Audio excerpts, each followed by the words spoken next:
Obrigada. Graça e paz, irmãos. Eu tenho que concordar com tudo o que ele disse. Ele é meu filho branco. Eu sou a mãe preta. Olha, é um prazer, uma alegria muito grande estar aqui com vocês e ver a Seva aqui no Japão. Eles chamam de home church. A Seva está no meu coração. Mas é a mesma coisa. Eu gostaria de falar com vocês hoje o que Deus colocou no meu coração, que é exatamente discipulado. Mas, para isso, eu gostaria de contar um caso para vocês, uma história da minha vida. Eu tenho um projeto no Morro de Dona Marta, que era, quando eu comecei lá, em 1990, a favela mais violenta do Rio de Janeiro. Ninguém subia, porque se subisse não ia descer. Nem polícia subia naquela época, porque haviam duas facções lá dentro, uma querendo exterminar a outra. Então, era muito perigoso. E também o Morro Dona Marta, além de ser a favela mais violenta, era também onde existia a maior concentração de centro de macumba do Rio de Janeiro.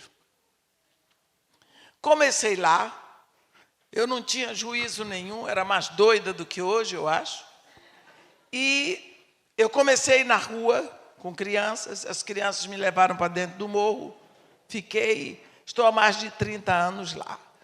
Mas como eu entrei em 1990 e comecei a fazer um trabalho só com crianças, então, 2002, o Morro Dona Marta foi retirado da lista das favelas violentas.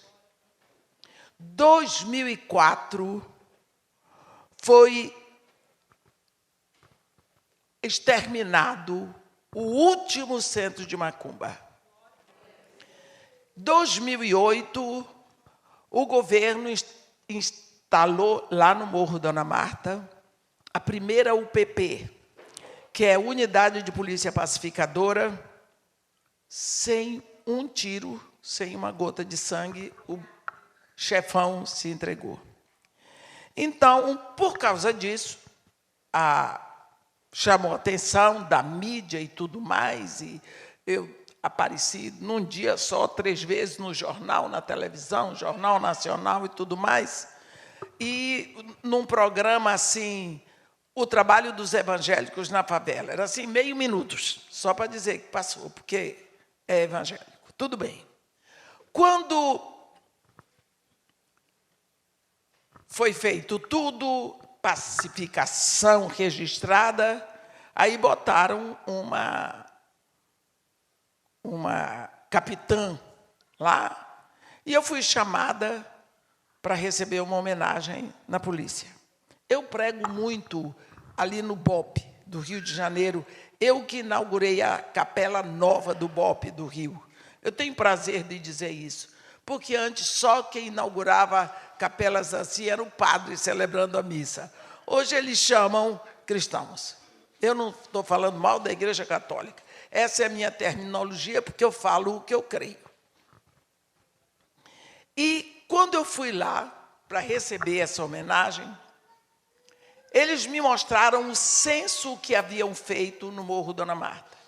E nesse censo, 83% da população da favela era evangélica. Então, foi dito para mim, olhe, porque queriam que eu abrisse o projeto em outras favelas. Eu disse, não, nas outras favelas tem pastores, tem igrejas, chame os pastores de lá, dê a eles as facilidades que vocês querem me dar, eles vão fazer o trabalho lá, mas Deus os plantou lá. O pedaço é para eles fazerem. Bem, olhe o seu trabalho. Olhe o resultado do seu trabalho. Eu disse, realmente é o meu trabalho. Esse é o resultado do meu trabalho, não é o resultado do trabalho do Espírito Santo. Por quê? Se fosse o trabalho do Espírito Santo, a favela não teria 83% de evangélicos, mas 83% de discípulos.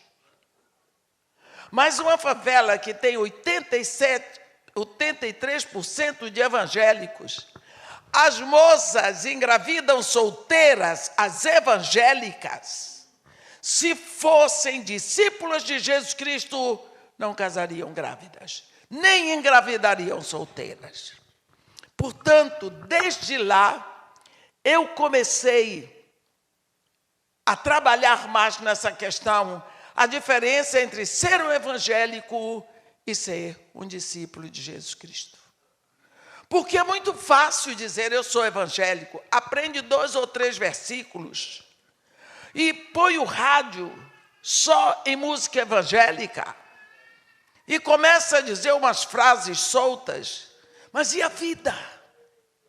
A transformação? Quando Deus fez o homem, Ele criou um espírito no homem, para estar conectado ao homem pelo Espírito. No dia em que o homem pecou, esta conexão morreu, mas não desapareceu. Esta conexão parou de existir, criou-se o grande abismo entre o homem e Deus. Então, nós precisamos saber que Deus criou o homem para si, e por isso ele veio atrás. Vocês veem lá no Éden, quando Adão se viu nu, ele foi esconder.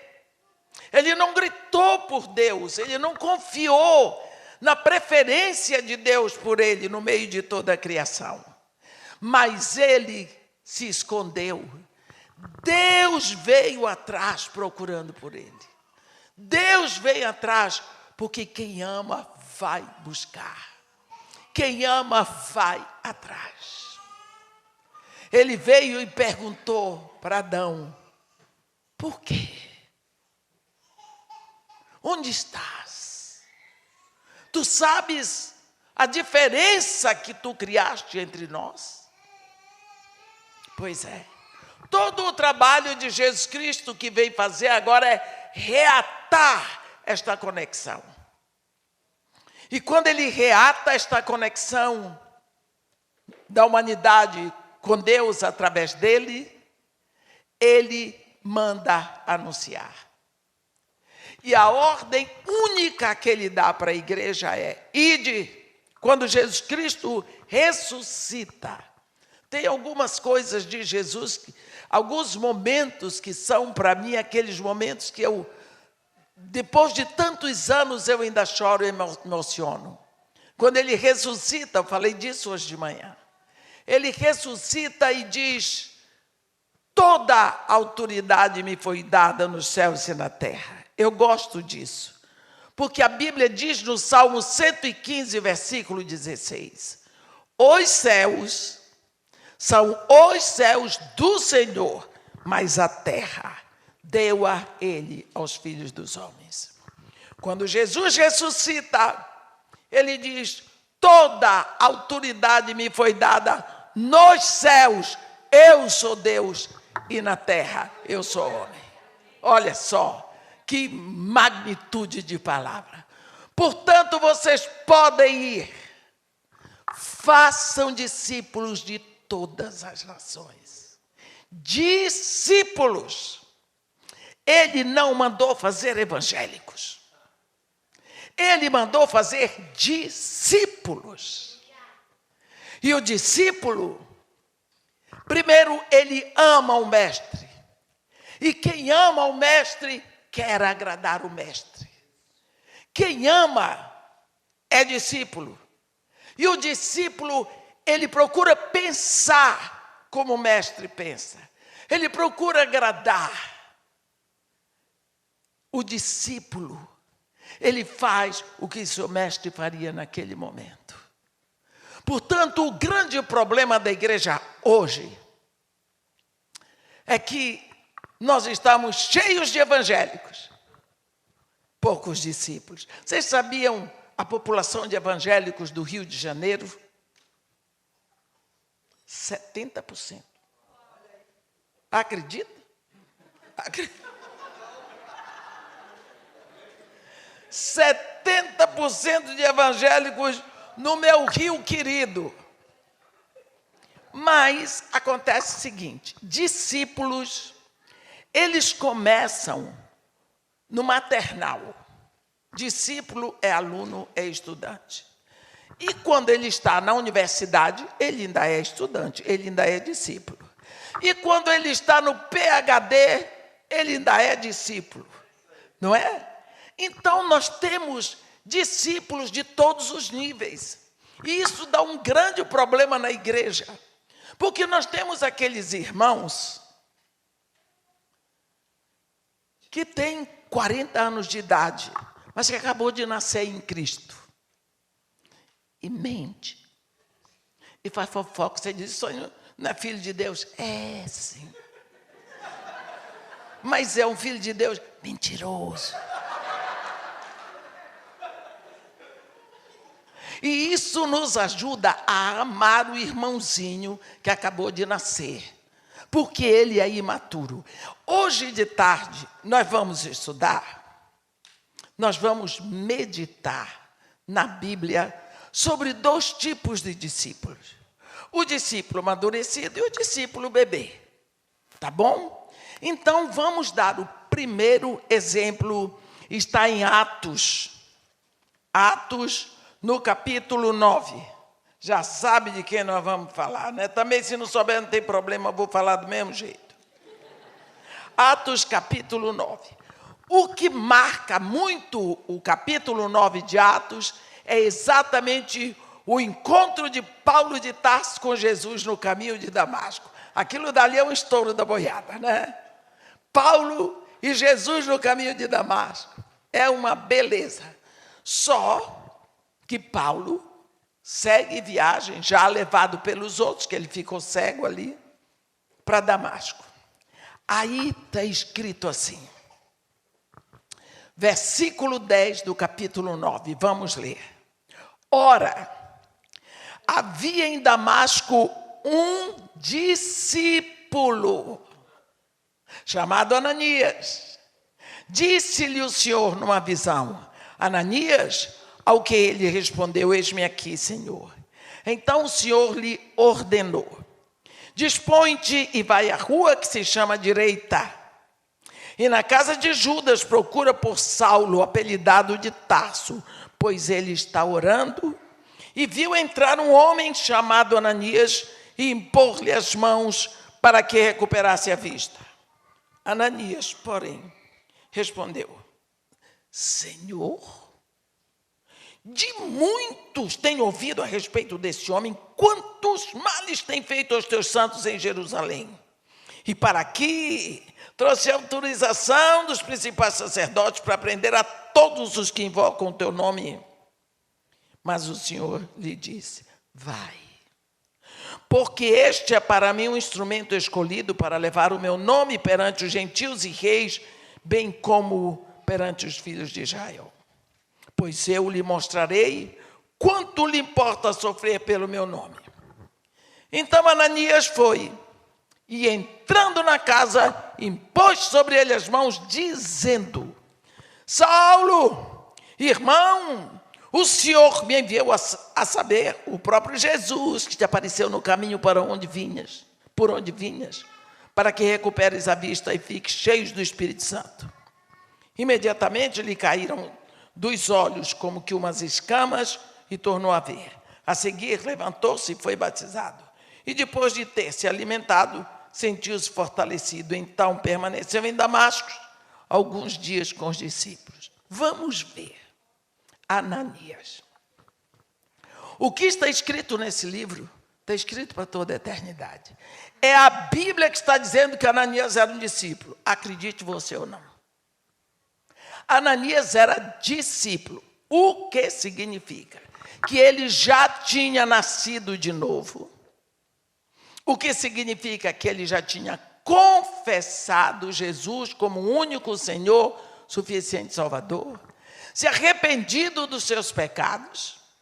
O nome dele já estava escrito no livro da vida do Cordeiro. O Pai já tinha lhe dado o Espírito, ele era um homem cheio do Espírito. Ele era um discípulo de Jesus Cristo. E o que é melhor, Jesus Cristo estava aparecendo para ele numa visão e ele reconheceu e chamou Jesus de Senhor. Jesus vai a Ananias e diz para ele: dispõe-te e vai à rua que se chama Direita, e na casa de Judas procura por Saulo, apelidado de Tarso, porque ele estava orando e viu entrar um homem chamado Ananias e impor as mãos sobre eles para que recuperasse a vista. Pronto, Jesus disse para ele o que ele tem que fazer. Ele disse: o quê? O quê? O senhor tem certeza do que o senhor está mandando eu fazer? O senhor sabe quem é esse homem? O senhor está por fora. O mestre não está sabendo do que está acontecendo. Eu vou lhe explicar o que é. Eu tenho ouvido sobre todo esse homem. Quantos males ele tem feito à sua igreja, lá em Jerusalém. Sabe o que ele veio fazer aqui? Eu sei. O senhor está por fora, mas eu sei. Eu sei. Ele trouxe autorização dos principais sacerdotes para prender a todos os que invocam o seu nome. Esse é o homem que o senhor quer que recupere a vista? Homem, deixa ele cego. Porque cego, ele não perturba. A igreja toda orando para a gente se ver livre dessa praga. E o senhor agora quer que ele volte a ver? É isso. Jesus Cristo ouviu a charopada do discípulo imaturo, todinho, quietinho, ouvindo os conselhos de Ananias. Quando Ananias, enfim, calou a boca, porque crente imaturo fala muito na oração, ele disse: não, mas vai. Porque ele para mim é um instrumento escolhido para levar o meu nome perante judeus e gentios e para o povo de Israel. Porque ele vai ver o quanto vale sofrer pelo meu nome. Ah, é? Então já que o senhor me experimentou, me explicou, eu vou. Chegou lá, se vocês lembrarem, o que está escrito lá em Lucas, Jesus Cristo, quando ele dá o ensino para os seus discípulos irem, eles dizem: lá, na casa em que fordes recebidos, ao entrar, saudai o dono da casa. Não é? Saudai primeiro ao dono da casa. Shalom. Olha aqui, Ananias comentou. Foi entrando e foi dizendo: Saulo, irmão. Nunca tinha visto Saulo. Saulo nunca tinha visto e agora nem vê porque está cego. Foi entrando assim, porque o crente imaturo, ele é espaçoso.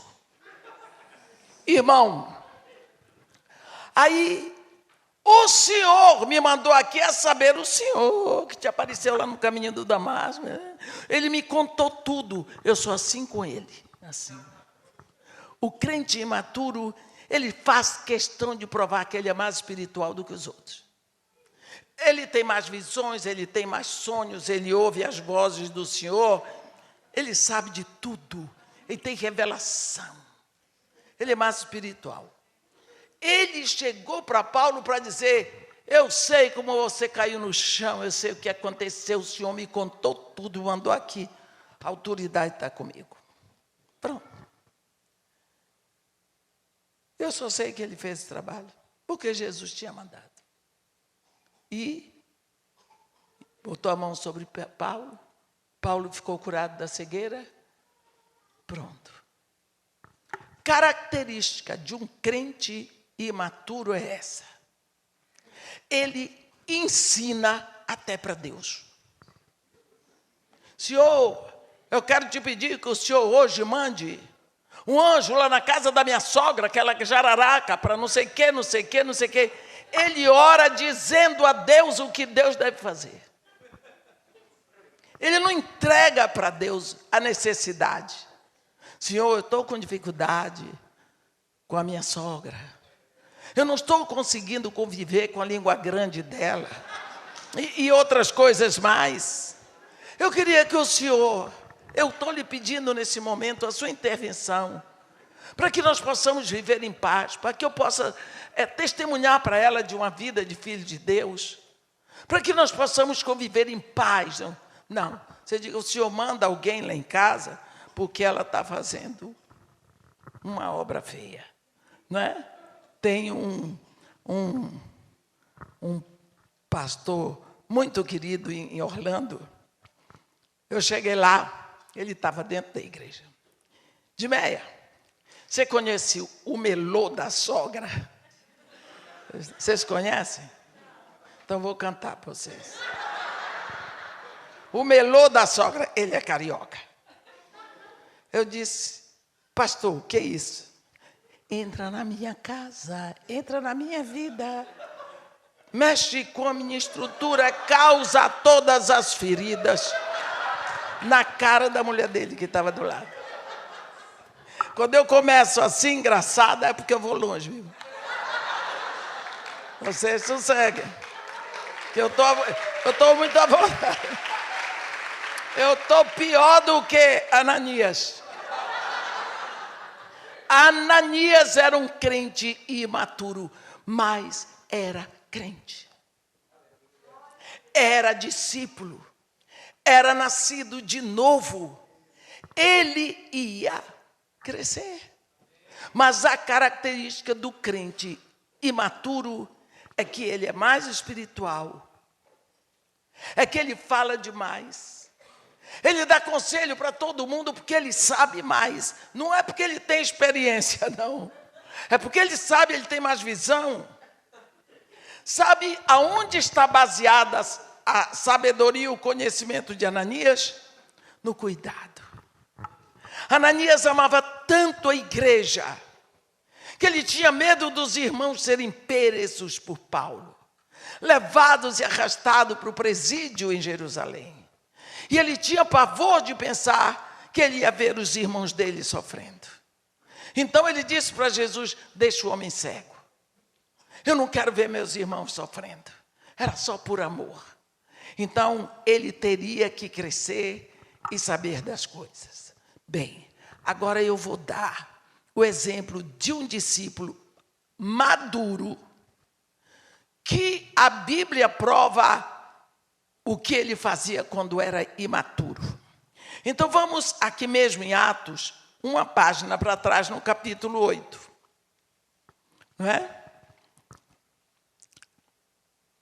A Bíblia diz, né, no versículo 4 do capítulo 8 de Atos, tem escrito assim: entre mentes, os que foram dispersos iam por toda parte pregando a palavra. Filipe, descendo a cidade de Samaria, anunciava-lhes a Cristo. As multidões atendiam unânimes as coisas que Filipe fazia, ouvindo-as e vendo os sinais que ele operava. Pois os espíritos imundos de muitos possessos saíam gritando em alta voz, e muitos paralíticos e coxos foram curados. E houve grande alegria naquela cidade. Meu irmão, agora eu quero que você pense no ministério de Filipe. Olha aqui, rapaz, que ministério fenomenal. Ele era um evangelista. Jesus Cristo deixou 5 ministérios na igreja: apóstolo, profeta, evangelista, pastor e mestre. O meu ministério é ensino, é mestre. Mas se Jesus Cristo mandasse eu escolheria evangelista. Eu acho um espetáculo. O evangelista, ele faz uma palhaçada, ele tira o sapato, joga ali, chama o povo vem multidão para receber Jesus. Eu passo o dia aqui explicando, no final, se eu chamar, não vem nenhum. É evangelista. olha o que Deus está fazendo em Samaria através de Filipe. Você sabe o que é? A Bíblia diz que ele anunciava-lhes Cristo. Cristo, você sabe o que é Cristo? Aí Jesus, não. Cristo é Cristo. Cristo é solução. Cristo é um pacote de solução que Deus envia para nós. Em Cristo tem a salvação, em Cristo tem a redenção, em Cristo Ele nos dá o Espírito, em Cristo nós somos filhos de Deus. Tudo o que nós somos em Cristo. Então, esse menino desce e anuncia Cristo, solução de Deus. Olha o que vai acontecer em Samaria. A Bíblia diz que as multidões, você já pensou o que está acontecendo naquela cidade? Atendiam unânimes ao que Filipe dizia, porque viam os sinais que ele fazia. Porque espíritos imundos de muitos possessos saíam gritando. Você imagina o escândalo. Em alta voz. Paralíticos e coxos eram curados. Grande alegria naquela cidade. Então você vê como o ministério de Filipe estava atingindo a cidade de Samaria. Igrejão maravilhoso. Nisso,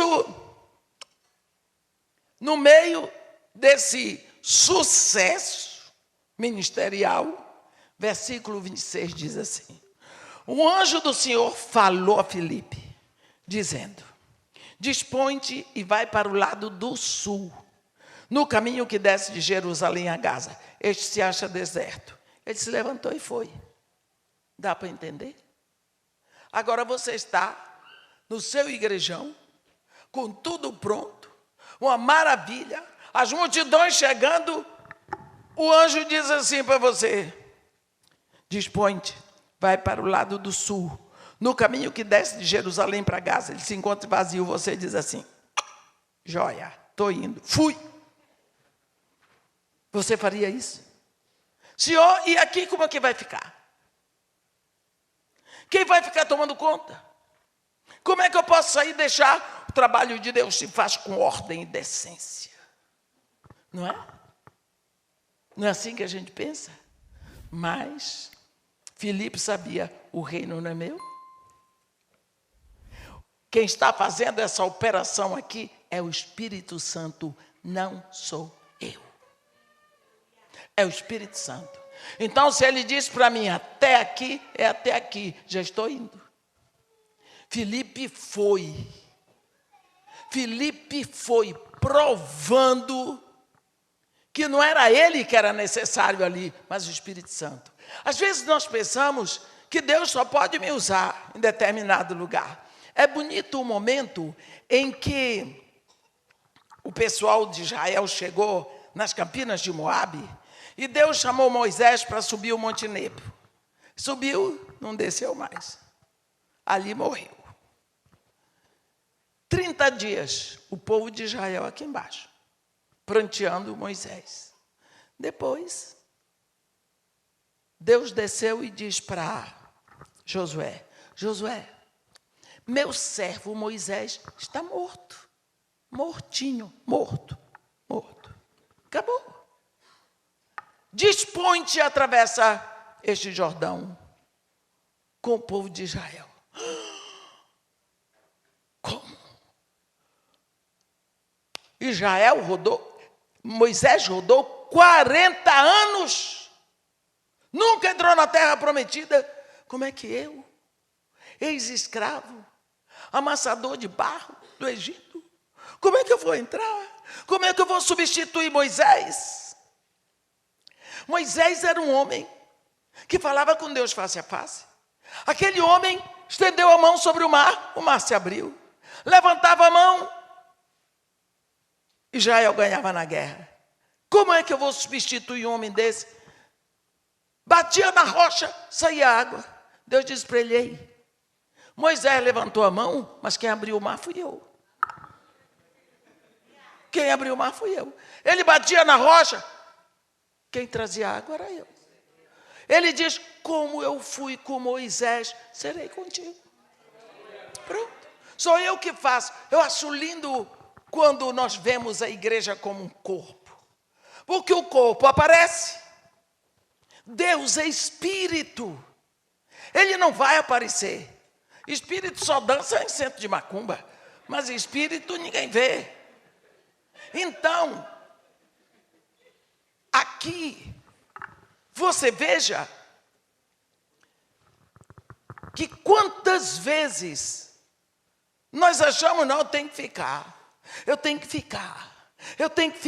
Porque eu comecei um trabalho, homem, se o trabalho é na igreja, acaba com a história que a igreja não é sua. A igreja tem noivo. A igreja tem dono. Crente tem pai. Faça a sua parte que ele mandou e deixa que ele é suficiente. Né? Para de querer defender Jesus. É ele que defende você. Né? Vamos para frente. Olha, eu tenho projeto no Morro Dona Marta, como eu já disse. Eu sempre achei, mas estava certo. Eu preciso trabalhar para manter o projeto. Então, em toda igreja que eu for, eu ganho uma oferta para o projeto. Porque para o meu sustento eu tenho uma pensão. Meu marido morreu, eu casei com a pensão e pronto. É mais certo, porque ela é fiel até a morte. Ganhei. Então, a pensão dá. Então, eu vou trabalhar para manter 70 crianças. Preta, pobre, lá da favela que nem eu fui. Tudo bem. Então, eu sempre soube. Eu trabalho. Deus me usa. Precisa ver a alegria que eu dizia isso. Deus usa o meu trabalho para poder sustentar o trabalho, o projeto. Eu sabia disso e ainda agradecia a Deus. Quando foi em fevereiro, mês de fevereiro, eu estava pregando em Tampa, na Flórida. O pastor, na hora de eu ir para o aeroporto, não foi na hora, um pouco antes, porque ele ia trabalhar de manhã, disse, irmã, está aqui a sua oferta, pastor Maurício. E este dinheiro aqui, quero lhe dizer uma coisa, um outro envelope. A senhora sempre dá muitos seminários aqui. E esses seminários entram no YouTube. E é tanta visualização, tanto não sei o que eu não sei os nomes, está dando dinheiro para a igreja.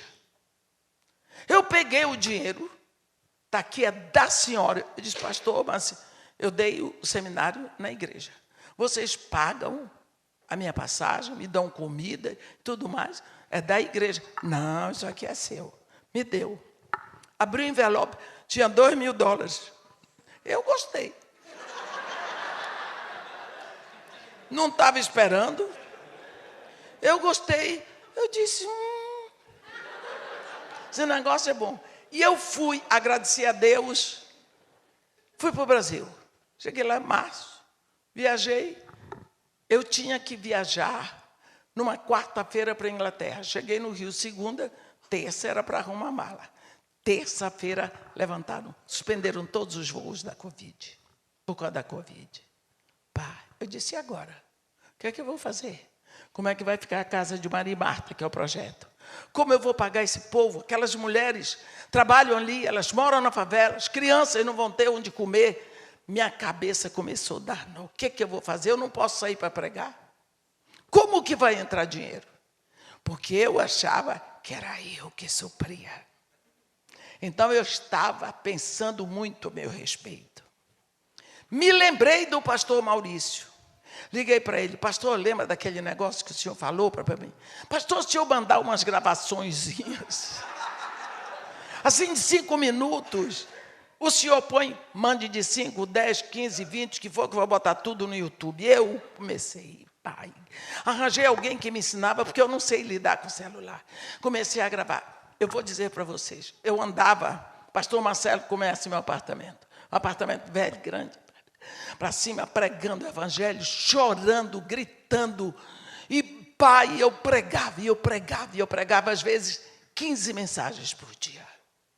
Mas eu precisava, começou o povo a querer live. E eu não sabia fazer. Se vocês olharem, Minhas primeiras lives é triste. Como é que faz aqui? Me ensina aqui, bota aqui, eu não sabia. Descobriu que eu tinha como é o nome? Instagram. Eu não sabia. Era uma mulher que se fazia passar por Edmeia há mais de 2 anos. E eu não sabia. Pastora. Bem, acabou com o negócio dela. Meu filho e minha filha, que é casada com ele, botaram tudo direitinho. Eu comecei a ter a rede social. Comecei a ter a rede social. Eu não mandei um funcionário embora. Comecei a dar 2 cestas básicas por semana. E até bujão de gás. Para cada família. Nunca vi tanto dinheiro na conta da casa de Maria e Marta. Eu fiquei assustada. E eu um dia estava chorando e dizendo, Senhor, o que é isso? Que milagre é esse? Mas parece que ele estava dizendo, vá, nega, cria vergonha. Você achou que era você que sustentava, né? Está vendo que eu não preciso de você? Trabalhar comigo é privilégio. Você estava aqui, você sustentava nada. Quem sustenta sou eu. Pronto, ali mesmo, Senhor, retire tudo que eu já falei. Esqueça tudo. E vamos para frente, que agora eu aprendi a lição. Digo para vocês, é tão bom quando a gente toma uma trauletada. E a gente aprende, é Deus que faz. É Deus que cuida. Nós esquecemos desse princípio. Olha aqui, Filipe, o anjo diz para ele, no meio desse sucesso ministerial, dispõe-te e vai para o lado do sul, no caminho que desce de Jerusalém para Gaza. Ele se encontra vazio. E ele já sabia o endereço. Se fosse eu, senhor, e aqui, como é que fica? Ele foi. Ele não quis saber. O ministério é de Deus. Quem está operando é o Espírito. Essas almas são de Deus, não são minhas. Deus está me mandando para frente, eu vou. Atitude de um discípulo maduro. Obediência. Eu descobri que obediência é proteção para quem obedece. Se o pastor Marcelo disse assim para mim, você vai lá de manhã, na comunidade da graça, você vai pregar lá. Depois eles vão lhe trazer aqui. E aí, você vai pregar. Ele não tem misericórdia não, tira a casca. Aí, você acha, quem está preocupado com o que eu vou fazer? É ele, não sou eu. Ele não viu que eu vim, cheguei aqui, tinha comida. Ele disse, vou lhe levar para o Japão, vim de primeira classe. Inveja é pecado.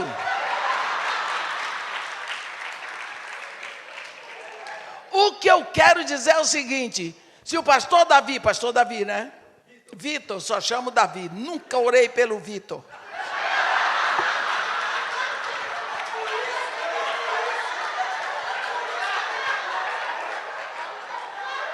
De vez em quando eu lembro do Senhor. E eu oro, Senhor, cobre o pastor Davi lá no Japão. Mas Deus sabe do meu coração. Deus sabe do meu coração, porque eu me lembro do seu rosto. Né? Eu quero dizer para vocês isso. Se o pastor me mandou, eu vou. Não deu certo, a culpa é dele, foi ele que mandou. Acabou. Eu obedeço a ordem daquele que me enviou. Mas não devia ter vindo. Fala com quem me mandou. Então, se é Deus que está mandando, Foi Deus que mandou. Dispõe-te e vai para o lado do sul, no caminho que desce de Jerusalém para Gaza. Esse se encontra vazio. Sim, senhor. Pá, pá, pá. E aqui como vai ficar? Não é da minha conta. O trabalho não é meu, é daquele que me tirou daqui e mandou para lá. Primeira característica de um discípulo maduro é a obediência. A obediência é pronta e imediata.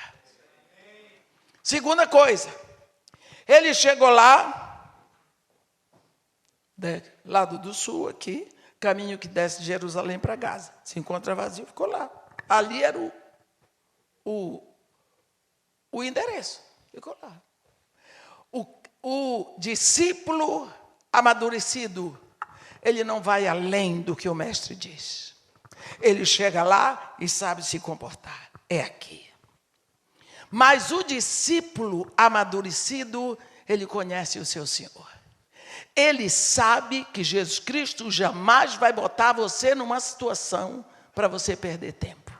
Porque ele sabe que o número dos nossos dias é contado por Deus. E que Deus estabeleceu um número de dias e nós não podemos brincar com eles. Sabe?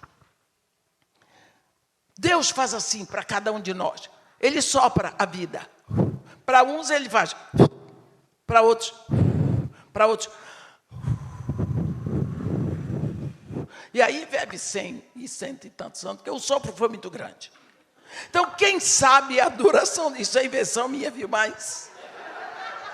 Mas o que eu quero dizer para vocês é o seguinte: quem sabe a duração dos seus dias aqui é Deus, porque o número dos seus dias está escrito na mão dele. E ele vai cumprir, porque foi ele que determinou, e ele é fiel a si mesmo.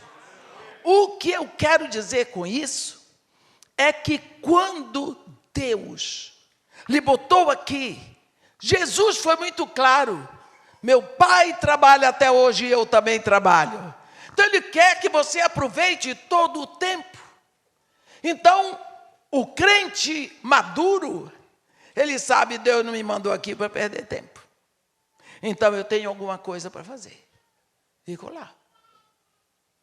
Viu, observando tudo. Uau, me mandou para cá, tem alguma coisa aqui. Porque Deus não bota prega sem estopa. Botou, ele viu lá um poeirão. Vinha descendo uma carruagem.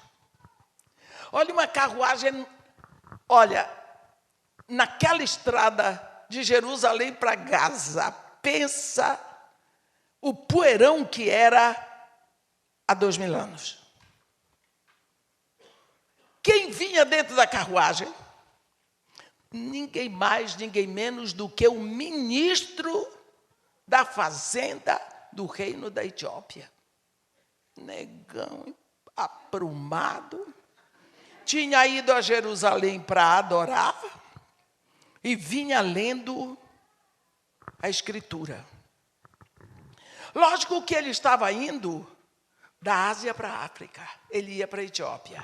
Aquela carruagem devia ser confortável. Aqueles cavalos que puxavam a carruagem deviam ser velozes. E Filipe ficou quieto, atento. A audição espiritual pronta. O Espírito Santo chegou para ele e disse: aproxima-te deste carro. Aproxima-te deste carro. E acompanha-o. Jovens, tem coisas que Deus vai mandar você fazer porque você é jovem. Ele não mandaria a mim. Você pensa eu acompanhando corrida de cavalo veloz que vai da Ásia para a África. Mas Filipe era jovem. Você tem pernas para fazer. Deus não mandou Pedro fazer isso aqui, coitado. Mandou Filipe. Tem coisas que é para você fazer no reino porque você é jovem. Porque suas pernas estão no couro. Filipe, o Espírito diz, aproxima-te e acompanha. Senhor, mas como é que eu vou apostar corrida com cavalo? Ele, se o Espírito mandou, qual é o problema? Mas ele sabia, o Espírito de Deus não é doido. Mandou acompanhar esse carro até a África. Não, eu tenho que ver alguma coisa aqui. Quando o etíope estava lendo, ele reconheceu. É o profeta Isaías. Pois reconheceu, é o capítulo 53. Percebeu, pela entonação da voz dele. Ele não está entendendo nada. Então, Filipe disse, agora é a minha vez. Trata-se do reino do meu Pai. Trata-se da palavra do meu Pai. Eu sou filho de Deus, isto aí tem a ver comigo. Então ele entrou. O etíope não estava lendo sobre política da Etiópia. Ele estava lendo sobre o reino. Aí ele disse, bem, a porta está aberta para mim. É o reino do meu Pai. Compreendes o que vens lendo? E o etíope, como poderei compreender se ninguém me explicar? Filipe disse, estou aqui mesmo. Ele disse, olhe, Filipe leu tudo, e o eunuco agora vai fazer uma pergunta. Peço-te que me expliques a quem se refere o profeta. Se ele fala de si mesmo ou de algum outro.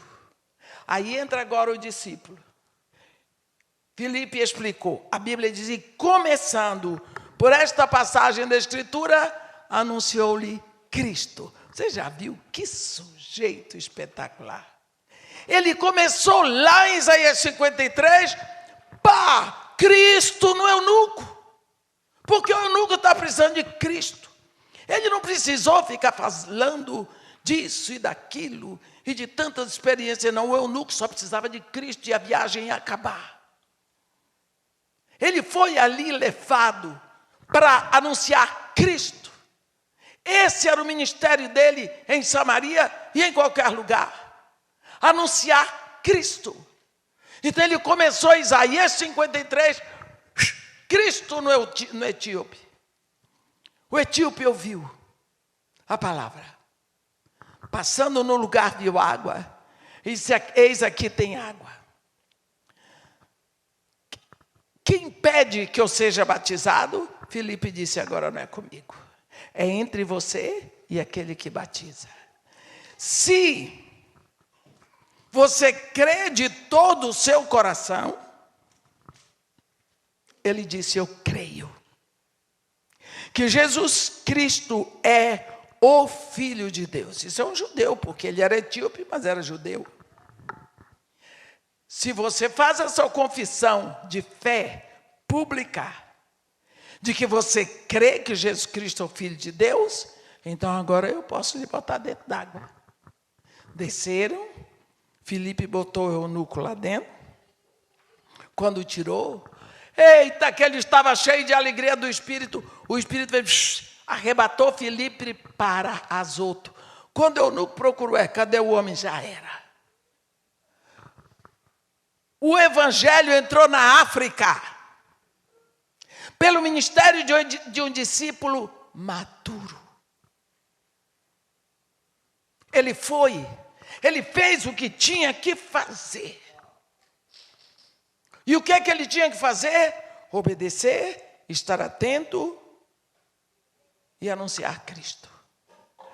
Eu aprendi isso muito cedo. Eu tenho mais de 40 anos nessa caminhada. Nunca eu fui a um passeio na minha viagem missionária.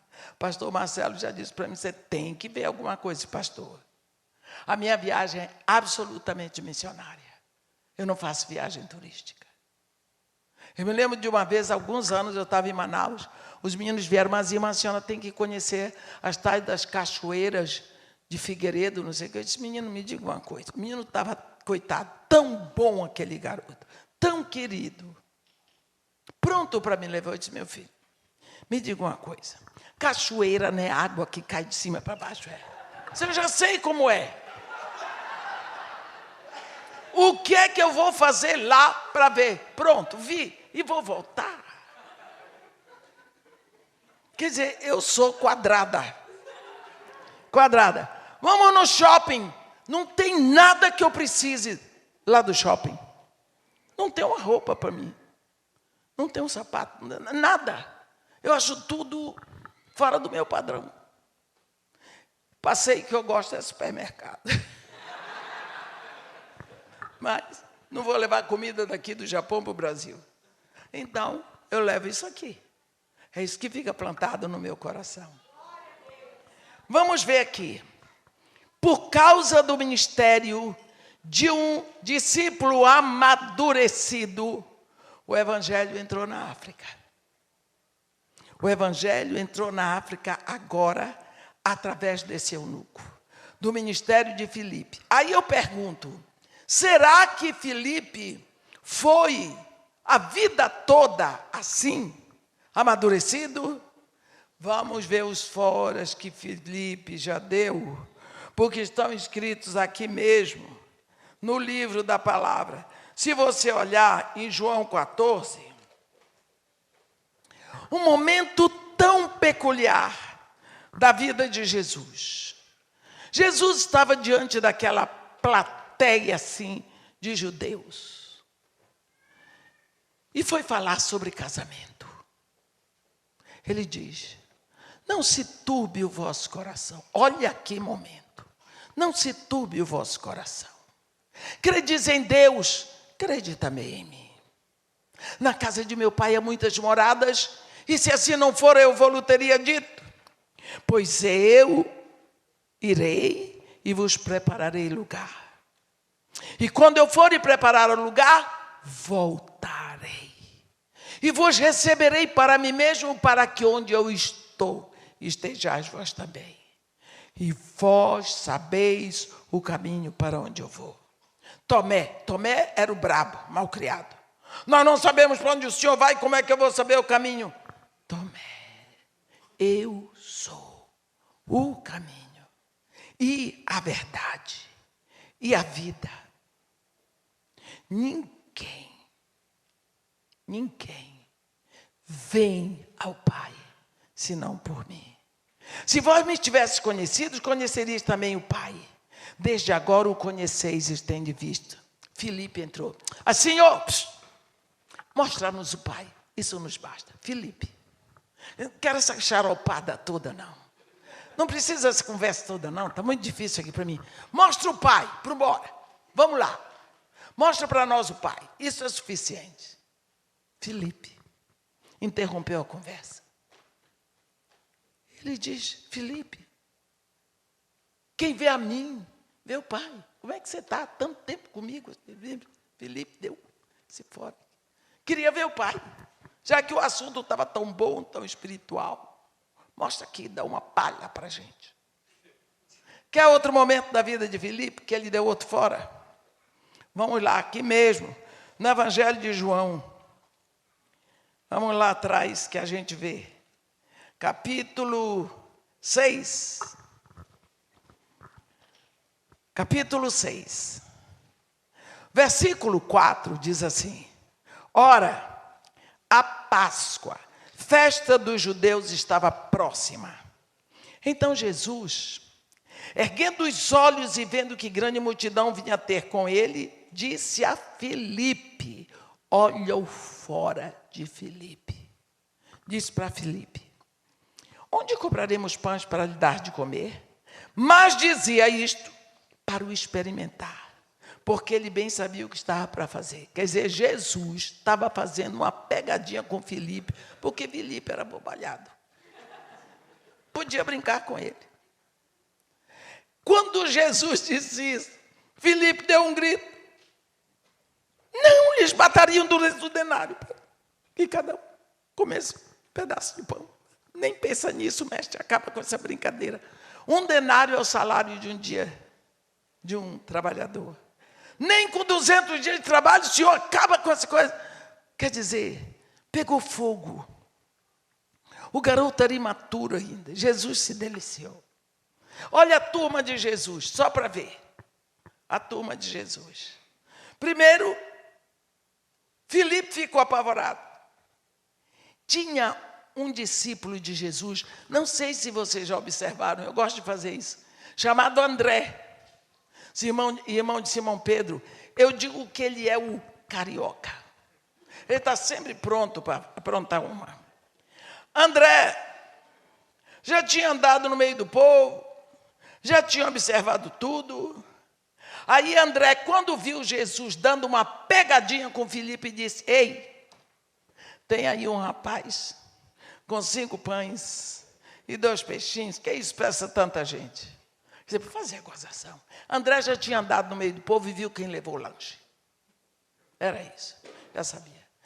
Quando Jesus viu que André estava também entrando, diz o rapaz que venha. Porque André era desse jeito.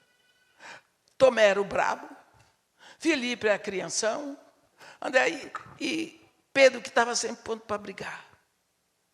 Era essa turma de Jesus, gente igual a nós. Não é?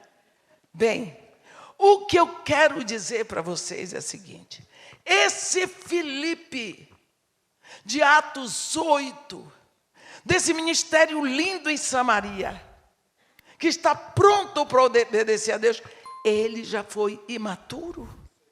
Ele já fez bobagem, por isso. Não despreze o seu irmão que ainda está fazendo besteira. Irmã, não é possível que fulano seja crente. Acredite que é. Pode ter certeza. Porque está em crescimento. Discípulo vai crescendo. Nós precisamos. Agora, por causa disso, quando nós olhamos para Ananias, ele era um crente, mas era um discípulo principiante. Filipe é um discípulo que já apanhou mais, então já está mais amadurecido. Mas ainda temos um outro tipo de discípulo. O discípulo que tem tudo de discípulo, parece que é discípulo, mas ainda não é discípulo. Nós vemos isso em Atos, acho que é capítulo 18, né? Capítulo 18.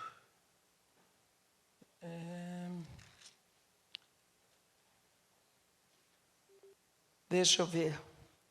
Eu quero... No capítulo 18, sim. Nós vamos ver aqui um personagem que para todos nós seria assim uma maravilha.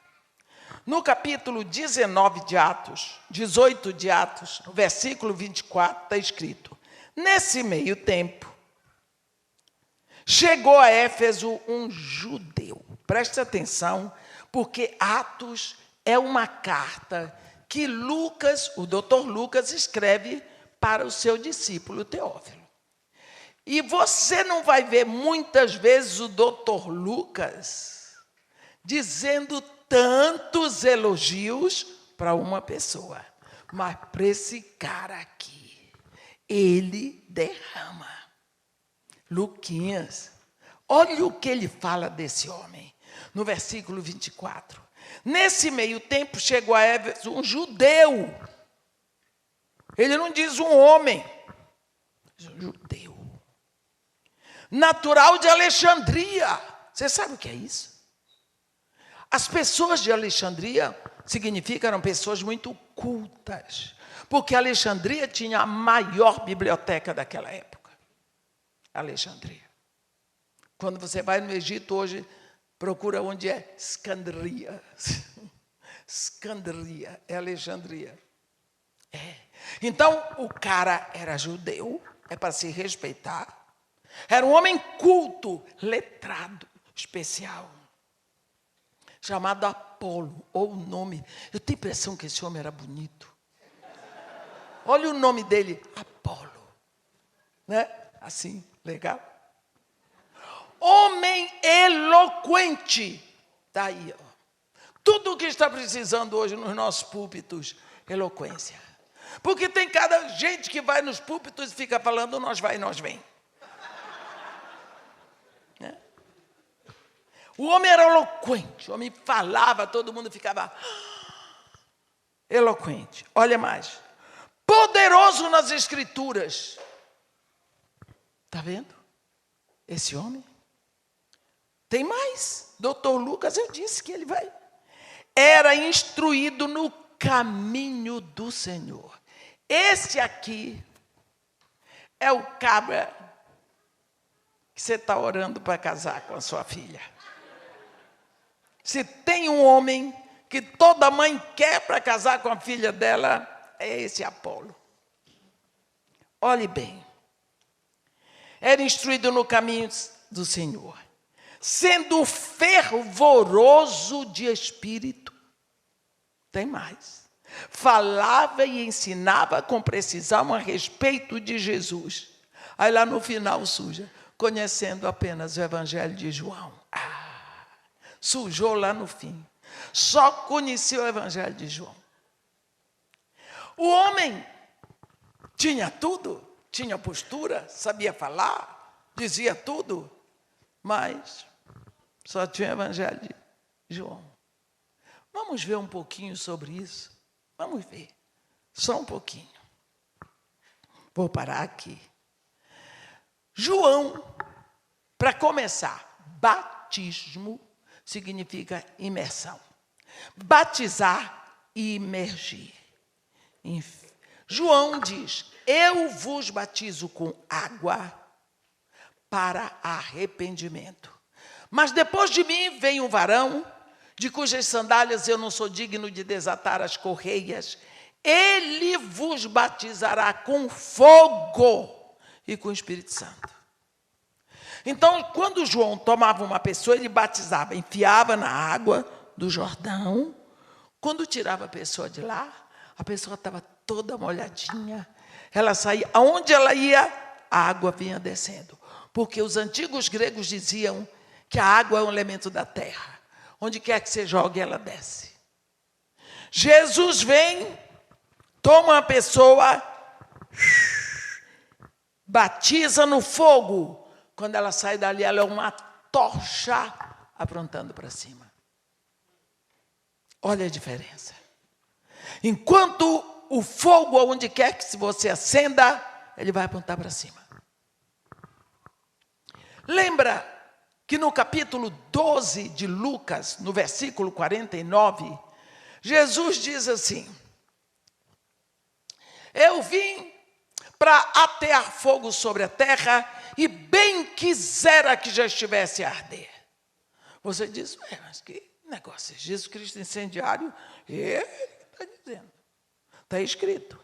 Eu vim para atear fogo sobre a terra, e bem quisera que já estivesse a arder. Qual é o fogo? Qual é o efeito do fogo? Apolo tinha só o batismo de João. Mas não tinha o batismo de Jesus. O batismo de Jesus é fogo e Espírito Santo. Um dos símbolos do Espírito é fogo. Mas aqui é fogo e Espírito Santo. Você, alguma vez na sua vida, você já fez um balão? Não precisa se acusar, não, que aqui ninguém vai preso. É um negócio do passado. Eu entendo muito de balão, porque lá na favela o povo faz muito balão. E quando chega a época de São João, normalmente são homens que fazem, viu, mulheres? As mulheres fazem um cafezinho ou servem a cerveja enquanto eles fazem balão. No dia que o balão está pronto para soltar, eles vão lá para a laje da casa de Maria e Marta, para soltar o balão. Eles levam coisa, botam a escada e coisa, segura. Na boca do balão, eles põem uma bucha. E na hora, aquela bucha, eles embebem num líquido inflamável. Na hora que o balão está todo pronto, eles tocam fogo na bucha. A bucha fica incendiada, aquele ar quente vai enchendo o balão, aí vai, o balão começa a dançar, ele vai ficando leve, daqui a pouco eles começam a soltar, lá vai embora o balão, vai subindo. Conhece a música? O balão vai subindo a garoa. Do tempo que eu não era crente, mas... O balão vai subindo por quê? Porque ficou leve. Porque o fogo atrai as coisas para cima. Você sabe, esse nosso planeta aqui, a Terra, tem muitas camadas. Muitas camadas. Ele tem a atmosfera, ele tem estratosfera, ele tem a ecosfera, tem tantas. Mas no centro, bem no coração da Terra, tem uma camada de fogo. É a pirosfera.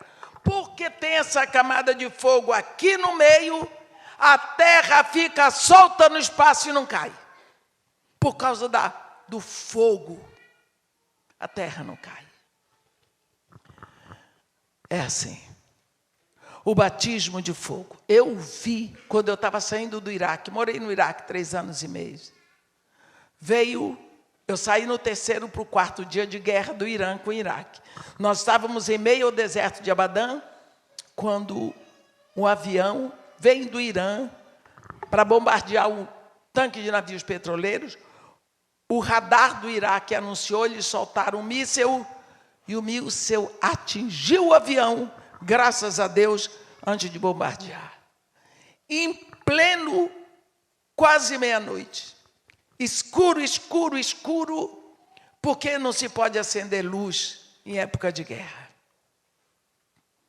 Mas o motorista que ia nos levando para o Kuwait, ele sabia exatamente, ele era perito no deserto. Quando o míssil encontrou o avião, houve uma explosão. Eu digo para vocês, virou meio-dia.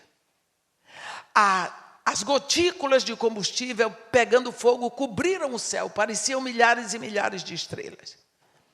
O avião parou. Você nunca podia imaginar que era uma fuselagem. Ele parou no ar. A gente fica com a impressão que ele parou horas.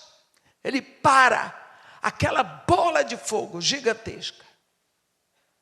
Depois, aquelas estrelinhas vão apagando, vão caindo. E o avião começa a apagar. Ele balança-se no ar, aquela fuselagem balança aparecendo folha seca. Fogo. Fogo.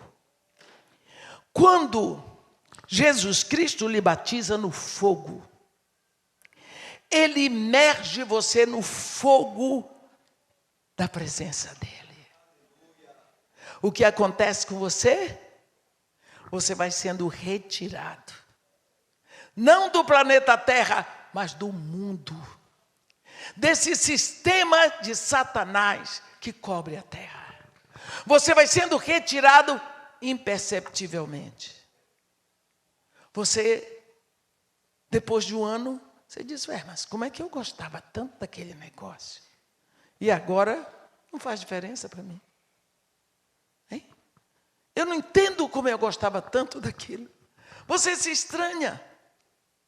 Você diz, como é que eu fazia determinada coisa, para mim era tão importante? Ele está lhe retirando do mundo. Não é do planeta Terra. É pouco a pouco.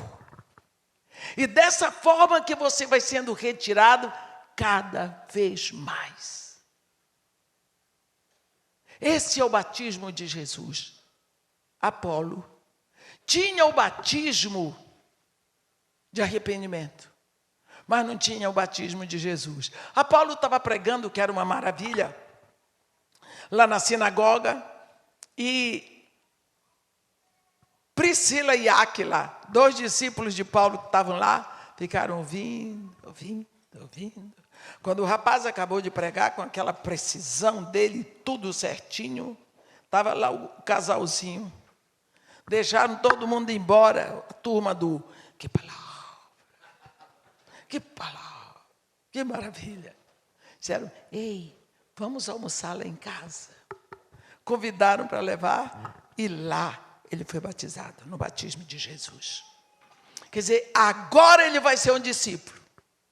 Ele tinha toda a pinta de discípulo, falava bem, falava bonito, conhecia tudo, sabia tudo. Mas ele não era um discípulo de Jesus. Então nós temos o discípulo imaturo, recém-nascido, mas é discípulo. Se você tem um filho de 15 anos, nasce um filhinho, está com 2 dias, qual dos 2 é mais filho? Os 2 são filhos. Só que o de 2 dias vai crescer. Não é? O outro já sabe andar, já vai na escola, fala com você. Então, só uma questão de maturidade. Então, nós temos na igreja discípulos imaturos, discípulos que estão crescendo, discípulos amadurecidos, que vão cada dia amadurecendo mais. O grande problema são aqueles que têm pinta de discípulos e não são discípulos, porque eles não têm o batismo de Jesus. Então, eles continuam defendendo o mundo como um plano muito inteligente. Você tem visto por aí pessoas metidas, afundadas nas coisas do mundo com muita inteligência e falam da Bíblia como aqueles amigos de Jó. Falam de Deus, mas não têm intimidade com Deus. Então, nós precisamos, primeiro de tudo, como discípulos, ter misericórdia dos nossos irmãos, ajudá-los. Porque o discípulo imaturo, ele não pensa. Ele não pensa. Então, você tem que ajudá-lo.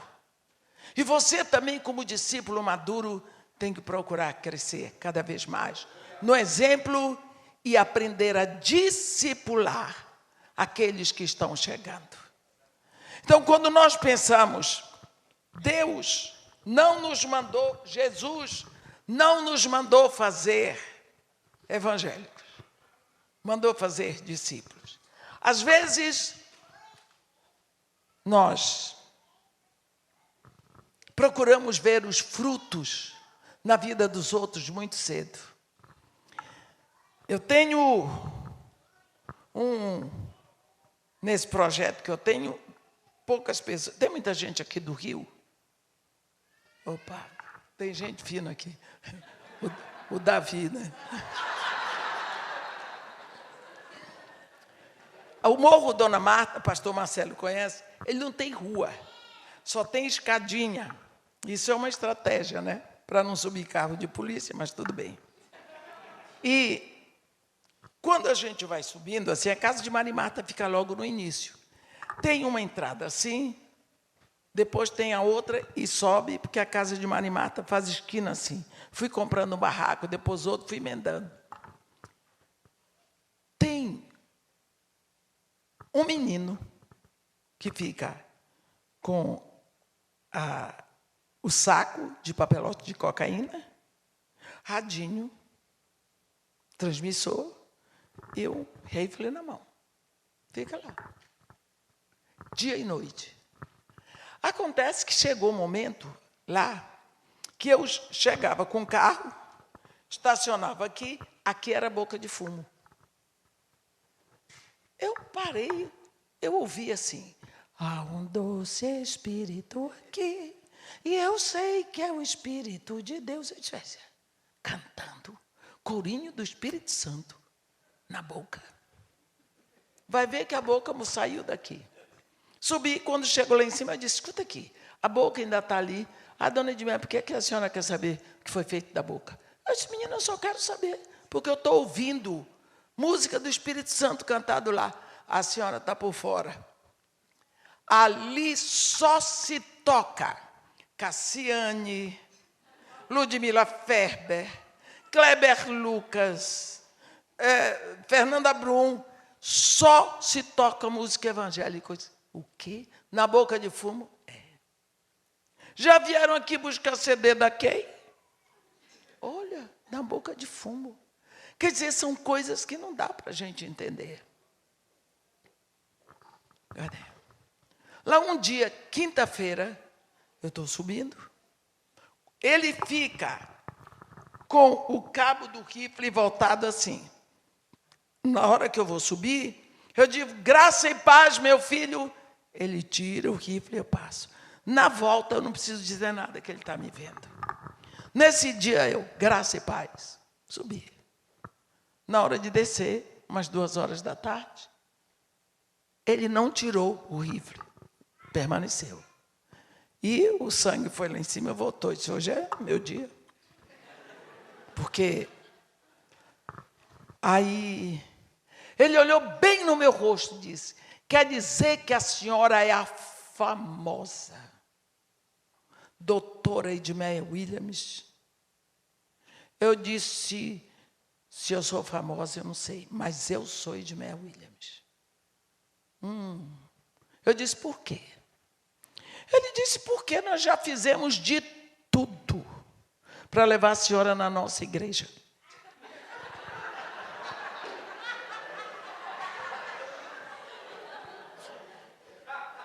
Pense, ali diante de mim tinha um irmão.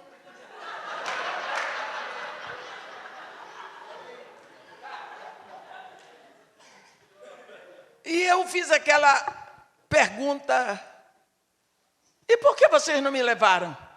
Não tem vaga na sua agenda, não adianta chamar, não tem vaga, nunca tem vaga. Mas agora que eu vim para cá, eu vejo a senhora aqui todos os dias, a senhora é dona da Maria e Marta. Eu disse, viu que eu não sou tão famosa? Que famoso só vem aqui mesmo em época de eleições. Só. Aí a língua foi maior do que devia, mas... Aí eu fiquei olhando para ele para mim. Porque eu não estava entendendo nada. Porque ele tinha tudo de bandido. Radinho transmissor, pelote de cocaína, rifle. Eu disse, meu Deus, será que isso é algum ministério agora? Resolvi perguntar. Eu disse, meu filho, me explica, por favor, o que é isso aqui? Ele mudou de preto, ficou verde. Nós somos todos evangélicos. Até as mulheres do bando são todas evangélicas. Eu disse, como? Então, eu estou a minha vida toda pregando. Esse povo recebe, esse povo vai na igreja, louva, ouve a palavra. E depois vem servir o diabo aqui. Eu disse para ele, mas o que é isso? E ele disse para mim, ore por mim. Eu disse, não vou orar por você não. Eu vou orar com você aqui agora. Aí virou um clima diferente, porque ele não desligou o radinho transmissor. E aí era a missionária chorando, e o menino chorando, e eu orando, e lá na boca todo mundo atento, porque estava ouvindo tudo. Desci, fui embora para casa, com um peso na minha alma. Eu tenho que mudar alguma coisa na minha vida, porque Deus me mostrou. Tem coisa para mudar. Aquele negócio, aquela situação é para mim. Porque Deus, quando Ele mostra, Ele quer que seja feito. Quando eu voltei, segunda-feira, sexta para sábado, ele tinha recebido um tiro no pescoço e tinha morrido. Eu creio que aquele encontro ali foi só para ele ter um tempo para Deus. Daquele dia em diante, eu passei a orar por uma gama de pessoas que eles seguem Jesus pelo que Jesus vai fazer e não pelo que Jesus já fez. Se você segue Jesus pelo que Ele já fez lá na cruz, você segue com gratidão. Mas se você segue pelo que Ele vai fazer, você vai se decepcionar. Então, ali faz a diferença do discípulo e do evangélico. Meus irmãos, nós precisamos definir na nossa vida se nós queremos ser discípulos de Jesus Cristo ou se nós, enfim, queremos ficar nessa gama de evangélicos. Eu sou evangélico. O que é evangélico? Nós somos chamados. Primeiro, a Bíblia diz que Deus nos escolheu em Cristo para sermos santos. Deus não nos chamou para sermos salvos. O plano de Deus para nós não é salvação, é santificação. E nesse caminho, Ele nos faz discípulos, aprendizes, estudantes, amadurecendo cada dia.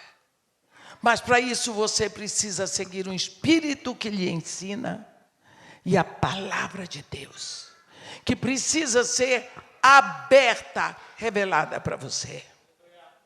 A minha oração é que você comece a ver o quanto de palavra você tem posto para dentro.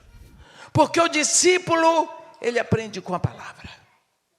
Mas se você não está trazendo palavra, não está trazendo alimento, você não está aprendendo. Você virou um evangélico. Amém? Que Deus nos abençoe e nos guarde. Que faça resplandecer seu rosto sobre nós e tenha misericórdia de todos nós. Amém.